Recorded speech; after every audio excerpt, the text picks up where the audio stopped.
Hello everyone, welcome to general study care. আমি সাগর মণ্ডল। আজকের এই ভিডিওতে 14 ফেব্রুয়ারি 2024-এর কারেন্ট অ্যাফেয়ার্সের প্রশ্নগুলি নিয়ে হাজির হয়েছি। তো আশা রাখছি ভিডিওটি তোমাদের ভালো লাগবে এবং ভিডিওটি ভালো লাগলে লাইক, কমেন্ট এবং শেয়ার করবে। আর চ্যানেলে নতুন হয়ে থাকলে চ্যানেলটিকে অবশ্যই সাবস্ক্রাইব করবে। এছাড়া এই ভিডিওর যদি পিডিএফ ফাইল ডাউনলোড করতে চাও তাহলে টেলিগ্রাম গ্রুপ জয়েন করে ডাউনলোড করতে পারো। টেলিগ্রাম গ্রুপের যে লিঙ্ক সেটি ডিসক্রিপশন বক্সে দেওয়া আছে।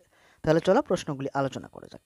প্রথম প্রশ্ন হচ্ছে, সম্প্রতি শ্রীলঙ্কা ও কোন দেশ ইউপিআই পরিষেবা ভার্চুয়ালি লঞ্চ করেছে? তো এখানে সঠিক উত্তর হবে কি অপশনে মরিশাস। তো সম্প্রতি দুটি দেশ, একটা হচ্ছে শ্রীলঙ্কা আর একটা হচ্ছে মরিশাস, তো এই দুটি দেশ ইউপিআই পরিষেবা ভার্চুয়ালি লঞ্চ করেছে। অ্যাকচুয়ালি যে ইউপিআই আমরা জানি, এই যে ইউনিফাইড পেমেন্ট ইন্টারফেস আমাদের ভারতীয় পরিষেবা, সম্প্রতি শ্রীলঙ্কা এবং মরিশাস এই দুটি দেশ কিন্তু ভার্চুয়ালি এটি লঞ্চ করেছে। অ্যাকচুয়ালি কিছুদিন আগে কিন্তু ফ্রান্সও এটি লঞ্চ করেছিল। ফ্রান্সের যে আইফেল টাওয়ার রয়েছে না, সেখানে কিন্তু এটি লঞ্চ করা হয়েছিল। তো সঠিক উত্তর কি অপশন এ, শ্রীলঙ্কা ও মরিশাস সম্প্রতি এই ইউপিআই পরিষেবা ভার্চুয়ালি লঞ্চ করেছে। আচ্ছা, এখানে একটু মরিশাস সম্পর্কে বলি। মরিশাসের রাজধানী হচ্ছে পোর্ট লুইস, আর মুদ্রা হচ্ছে মরিশাসিন রুপি, আর মরিশাসের বর্তমানে প্রধানমন্ত্রী হচ্ছেন প্রবীণ কুমার জগন্নাথ। পরের প্রশ্ন পরের প্রশ্ন হচ্ছে, সম্প্রতি ভারতে জাতীয় নারী দিবস কোন দিনটিতে পালন করা হয়েছে? তো প্রশ্নের সঠিক উত্তর কি অপশনটি 13 ফেব্রুয়ারি। তো সম্প্রতি 13 ফেব্রুয়ারি পালন করা হয়েছে ভারতে জাতীয় নারী দিবস, অর্থাৎ national women's day in India. Actually যে 13 ফেব্রুয়ারি হচ্ছে সরোজিনী নাইডুর জন্মদিন। আমরা জানি যে সরোজিনী নাইডু কিন্তু জাতীয় কংগ্রেসের সভাপতি ছিলেন। তো এনার জন্মদিন হচ্ছে এই 13 ফেব্রুয়ারি। তো অ্যাকচুয়ালি এই যে সরোজিনী নাইডু, এনার জন্মদিনই কিন্তু ভারতে জাতীয় নারী দিবস বা national women's day in India হিসেবে পালন করা হয়, অর্থাৎ প্রত্যেক বছর পালন করা হয়। অ্যাকচুয়ালি ইনি এই 1879 সালের 13 ফেব্রুয়ারি জন্মগ্রহণ করেছিলেন হায়দ্রাবাদে। তো সঠিক উত্তর হবে কি অপশন ডি, 13 ফেব্রুয়ারি। আচ্ছা, যে ফেব্রুয়ারি মাসে এ পর্যন্ত যে গুরুত্বপূর্ণ ডে বা দিবসগুলি পালন করা হয়েছে সেগুলি বলি। যেরকম 1 ফেব্রুয়ারি ইন্ডিয়ান কোস্ট গার্ড ডে পালন করা হয়েছে। 2 ফেব্রুয়ারি ওয়ার্ল্ড ওয়েটল্যান্ডস ডে পালন করা হয়েছে। 4 ফেব্রুয়ারি ওয়ার্ল্ড ক্যান্সার ডে পালন করা হয়েছে। 6 ফেব্রুয়ারি সেফ ইন্টারনেট ডে পালন করা হয়েছে। আর 7 ফেব্রুয়ারি এইচআইভি বা এইডস অ্যাওয়ারনেস ডে পালন করা হয়েছে। এছাড়া 11 ফেব্রুয়ারি international day of women and girl in science পালন করা হয়েছে। এছাড়া সম্প্রতি 12 ফেব্রুয়ারি ইন্টারন্যাশনাল ডারউইন ডে পালন করা হয়েছে। নেক্সট প্রশ্ন পরের প্রশ্ন হচ্ছে, সম্প্রতি আলেকজান্ডার স্টাপ কোন দেশের রাষ্ট্রপতি হিসাবে নির্বাচিত হয়েছেন? তো সঠিক উত্তর হবে কি অপশনে ফিনল্যান্ড। অ্যাকচুয়ালি যে এখানে দেখতে পাচ্ছি ইনি হচ্ছেন আলেকজান্ডার স্টাপ। তো ইনি কিন্তু আগে ফিনল্যান্ডের প্রধানমন্ত্রী ছিলেন। তো সম্প্রতি ইনি এই ফিনল্যান্ডের রাষ্ট্রপতি হিসাবে নির্বাচিত হয়েছেন। অ্যাকচুয়ালি সম্প্রতি ফিনল্যান্ডে ইলেকশন অনুষ্ঠিত হয়েছে, সেখানে ইনি নির্বাচিত হয়েছেন ফিনল্যান্ডের রাষ্ট্রপতি হিসেবে। তো সঠিক উত্তর কি অপশন এ, ফিনল্যান্ড। আচ্ছা, একটু ফিনল্যান্ড সম্পর্কে বলি। ফিনল্যান্ডের রাজধানী হচ্ছে হেলেনস্কি, আর ফিনল্যান্ডের মুদ্রা হচ্ছে ইউরো, আর ফিনল্যান্ডের নতুন প্রেসিডেন্ট বা রাষ্ট্রপতি হলেন আলেকজান্ডার স্টাব। আচ্ছা, সাম্প্রতিক সময়ে যে অন্যান্য দেশে এই রাষ্ট্রপতি এবং প্রধানমন্ত্রীগণ নিযুক্ত হয়েছেন বা নির্বাচিত হয়েছেন সেগুলি বলি। তো সম্প্রতি এই যে বার্নান্ডো আরেভালো গুয়েটেমালার নতুন প্রেসিডেন্ট বা রাষ্ট্রপতি হয়েছেন। এছাড়া সম্প্রতি কাজাকিস্তানের নতুন প্রধানমন্ত্রী হয়েছেন ওলজাস বাকতনভ। আর সম্প্রতি নায়েব বুকালে আল সালভাডোরের পরবর্তী প্রেসিডেন্ট হয়েছেন, অর্থাৎ তৃতীয়বারের জন্য পরবর্তী প্রেসিডেন্ট হয়েছেন।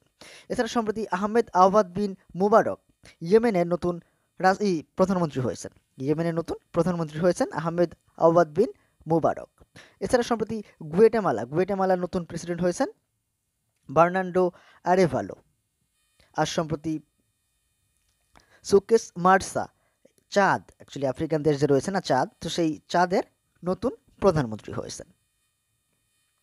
পরের প্রশ্ন হচ্ছে, সম্প্রতি সুত্তুর যাত্রা মহোৎসব 2024 কোথায় অনুষ্ঠিত হয়েছে?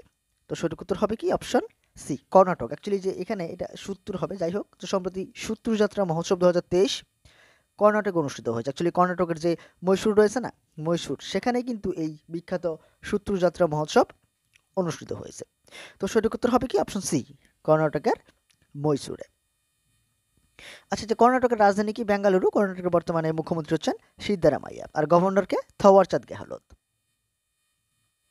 পরের প্রশ্ন সম্প্রতি কাকে কেপিপি নামবিয়ার পুরস্কারে সম্মানিত করা হয়েছে?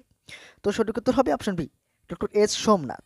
এই যে দেখতে পাচ্ছি ইসরোর বর্তমান চেয়ারম্যান ডক্টর এস সোমনাথ। তো এনাকেই সম্প্রতি কেপিপি নামবিয়ার পুরস্কারে সম্মানিত করা হয়েছে, এই যে বিখ্যাত বা প্রেস্টিজিয়াস কেপিপি নামবিয়ার অ্যাওয়ার্ড। তো ইসরোর চেয়ারম্যান ডক্টর এস সোমনাথকে এই পুরস্কার দ্বারা কিন্তু সম্প্রতি সম্মানিত করা হয়েছে। তো সঠিক উত্তর অপশন বি, এস সোমনাথ। আচ্ছা, সাম্প্রতিক সময়ে যে অন্যান্য গুরুত্বপূর্ণ কিছু অ্যাওয়ার্ড দেওয়া হয়েছে সেগুলি বলি। যেরকম সম্প্রতি এই বিখ্যাত টেনিস খেলোয়াড় নোভাক জোকোভিচ best Balkan athlete of the year award জয়লাভ করেছেন।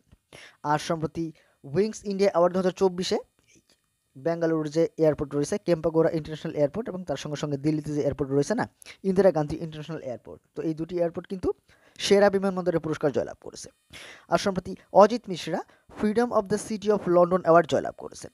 আর সম্প্রতি উত্তরপ্রদেশ সরকার ডক্টর ঋতু শ্রীবাস্তব এবং নবীন তিওয়ারিকে ইউপি গৌরব সম্মান প্রদান করেছে। পরের প্রশ্ন হচ্ছে সম্প্রতি স্বাস্থ্য নামক প্রোগ্রামের উদ্বোধন করেছে কোন আইআইটি? তো এখানে সঠিক উত্তর কি? অপশন এ, আইআইটি গুয়াহাটি। তো সম্প্রতি আইআইটি গুয়াহাটি স্বাস্থ্য নামক একটি প্রোগ্রামের উদ্বোধন করেছে। তো বোঝাই যাচ্ছে যে স্বাস্থ্য নামক প্রোগ্রাম এটি এই যে স্বাস্থ্য রিলেটেড অর্থাৎ হেলথ রিলেটেড। তো সম্প্রতি এই আইআইটি গুয়াহাটি কিন্তু এই স্বাস্থ্য নামক প্রোগ্রামের উদ্বোধন করছে। অ্যাকচুয়ালি যে এস কৃষ্ণন যে রয়েছেন না, আমাদের মিনিস্টার এস কৃষ্ণন, তিনি এর উদ্বোধন করেছেন আইআইটি গুয়াহাটিতে। পরের প্রশ্ন হচ্ছে সম্প্রতি চেন্নাই ওপেন টেনিস টুর্নামেন্টের একক শিরোপা জয়লাভ করেছেন কে? তো প্রশ্নের সঠিক উত্তর হবে কি? Option A, Sumit Nagal. এই যেখানে দেখতে পাচ্ছি ইনি হচ্ছেন একজন বিখ্যাত টেনিস প্লেয়ার সুমিত নাগল। তো ইনি সম্প্রতি চেন্নাই ওপেন টেনিস টুর্নামেন্টের একক শিরোপা জয়লাভ করেছেন। সঠিক উত্তর কি? Option A, Sumit Nagal. পরের প্রশ্ন হচ্ছে সম্প্রতি দক্ষিণ রেলওয়ের প্রথম তৃতীয় লিঙ্গের টিটি হিসেবে কে নিযুক্ত হলেন? তো প্রশ্নের সঠিক উত্তর কি? অপশন বি, সিন্ধু গণপতি। এই যেখানে দেখতে পাচ্ছি সিন্ধু গণপতি, তো ইনি দক্ষিণ রেলওয়ের প্রথম তৃতীয় লিঙ্গের টিটি হিসাবে নিযুক্ত হয়েছেন। টিটিই অর্থাৎ ট্রাভেলিং টিকিট এক্সামিনার হিসেবে নিযুক্ত হয়েছেন। তো প্রশ্নের সঠিক উত্তর হবে কি? অপশন বি, সিন্ধু গণপতি। আচ্ছা, সাম্প্রতিক সময়ে যে অন্যান্য গুরুত্বপূর্ণ কিছু অ্যাপয়েন্টমেন্টস হয়েছে সেগুলি বলি। যেরকম সম্প্রতি রিয়ার অ্যাডমিরাল শান্তনু ঝা চিফ স্টাফ অফিসার হিসেবে নিযুক্ত হয়েছেন। অ্যাকচুয়ালি ইস্টার্ন নেভাল কমান্ডের চিফ স্টাফ অফিসার হিসেবে নিযুক্ত হয়েছেন। আর সম্প্রতি দলজিৎ সিং চৌধুরী এসএসবি বা সশস্ত্র সীমা বলের ডাইরেক্টর জেনারেল হিসেবে নিযুক্ত হয়েছেন। আর সম্প্রতি জাগ্রত কোটেচাকে পেপসিকো ইন্ডিয়ার সিইও হিসাবে নিযুক্ত করা হয়েছে। এছাড়া সম্প্রতি বিচারপতি প্রসন্নবি ভারালে সুপ্রিম কোর্টের বিচারপতি হিসাবে নিযুক্ত হয়েছেন। পরের প্রশ্ন হচ্ছে সম্প্রতি কোথায় দক্ষিণ ভারত সাংস্কৃতিক কেন্দ্রের উদ্বোধন করা হবে? তো সঠিক উত্তর হবে কি? Option C, Hyderabad. তেলেঙ্গানার রাজধানী হায়দ্রাবাদে দক্ষিণ ভারত সাংস্কৃতিক কেন্দ্রের উদ্বোধন করা হবে এবং এর নামও দেওয়া হয়েছে কি? দক্ষিণ ভারত সাংস্কৃতিক কেন্দ্র। তো সম্প্রতি এর উদ্বোধন করা হবে কোথায়? তেলেঙ্গানার রাজধানী হায়দ্রাবাদ। পরের প্রশ্ন হচ্ছে সম্প্রতি 2024 প্যারিস অলিম্পিকের জন্য ভারতের মশাল বাহক হিসেবে কাকে নির্বাচিত করা হয়েছে? তো সঠিক উত্তর হবে কি? অপশন সি, অভিনব বিন্দ্রা। এই যে দেখতে পাচ্ছি ডান দিকে, ইনি হচ্ছেন অভিনব বিন্দ্রা, ভারতের ফার্স্ট ইন্ডিভিজুয়াল গোল্ড মেডেলিস্ট অভিনব বিন্দ্রা। তো এনাকেই এই 2024 প্যারিস অলিম্পিকের জন্য ভারতের মশাল বাহক হিসেবে অর্থাৎ টর্চ ভেরিয়েট হিসেবে নির্বাচিত করা হয়েছে। এবং আমরা জানি যে প্যারিস অলিম্পিক এটি কবে শুরু হবে? এটি কিন্তু শুরু হবে এই জুলাইয়ের 26 তারিখ থেকে এবং এটি চলবে আগস্টের 11 তারিখ পর্যন্ত। কোথায় অনুষ্ঠিত হবে? ফ্রান্সের রাজধানী প্যারিসে। তো সঠিক উত্তর কি? অপশন সি, অভিনব বিন্দ্রা, অপশন সি। এবার এই আগের দিনের ভিডিও অর্থাৎ লাস্ট ভিডিওতে যে প্রশ্ন করেছিলাম, প্রশ্ন ছিল সম্প্রতি কোন ন্যাশনাল পার্কে দুর্লভ প্রজাতির গোল্ডেন টাইগার দেখা গেছে? তো সঠিক উত্তর কি? অপশন এ, কাজিরঙ্গা ন্যাশনাল পার্ক। আসামের কাজিরঙ্গা ন্যাশনাল পার্কের দুর্লভ প্রজাতির গোল্ডেন টাইগার দেখা গেছে। এবার আজকের প্রশ্ন অর্থাৎ তোমাদের জন্য যে প্রশ্ন থাকবে, প্রশ্ন হচ্ছে সম্প্রতি ভারতীয় বায়ুসেনা কোথায় বায়ুশক্তি 24 নামক সামরিক মহড়ার আয়োজন করবে? তো অবশ্যই তোমরা এই প্রশ্নের সঠিক উত্তর কমেন্ট বক্সে করবে।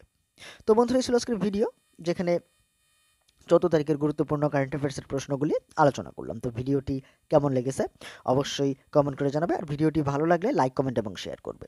আর চ্যানেলে নতুন হয়ে থাকলে চ্যানেলটিকে অবশ্যই সাবস্ক্রাইব করবে।